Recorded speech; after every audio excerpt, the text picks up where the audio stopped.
Hello. तर हा vlog होता अलिबाग ट्रिपच्या तिसऱ्या दिवसाचा आणि मग आम्ही सकाळीच तयारी करून गेलो होतो काशीद बीचवर आणि मग तिकडनं आम्ही घोड्यावर वगैरे बसलो, फोटोज काढले, खूप व्हिडिओज काढले आणि खूप जास्त एन्जॉय केला.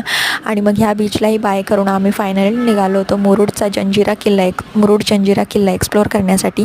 आणि मग त्या दिशेने आमचा प्रवास सुरू झाला होता. आणि या किल्ल्याचं वैशिष्ट्य असं आहे की जोपर्यंत आपण किल्ल्याच्या जवळ जात नाही तोपर्यंत आपल्याला किल्ल्याचं मुख्य प्रवेशद्वार कुठून आहे हे समजत नाही. आणि हा किल्ला कोणीही जिंकू शकलं नाही, त्यामुळे त्याला अजिंक्य किल्ला असेही म्हणतात. आणि आम्हाला गाईडने फक्त अर्धा तास दिला होता हा किल्ला एक्सप्लोअर करण्यासाठी, कारण की संध्याकाळची वेळ होती आणि मग पाण्याचा वेग कमी झाला की बोट चालवणं शक्य नसतं. त्यामुळे मग अर्ध्या तासात आम्हाला हा किल्ला बघायचा होता.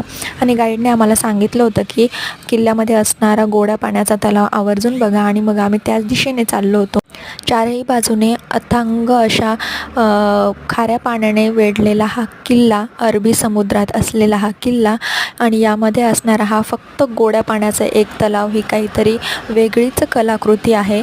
आणि आम्ही इथेही फायनली आलो आणि बघितला, फोटो वगैरे काढला. आणि मग इथे एक मोठी तोफ होती, याच्यामधून आम्ही बाहेर बघितलं तर बाहेरचं सर्वच दिसत होतं क्लिअर. पण जेव्हा आम्ही बोटेत होतो आणि तिकडनं इकडचा व्ह्यू बघितला तेव्हा आतमधलं काहीही दिसत नव्हतं.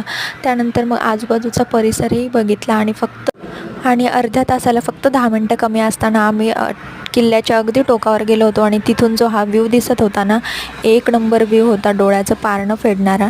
आणि मग इथेही खूप जास्त फोटो व्हिडिओज काढले आणि असा होता आमच्या ट्रिपचा तिसरा आणि शेवटचा दिवस.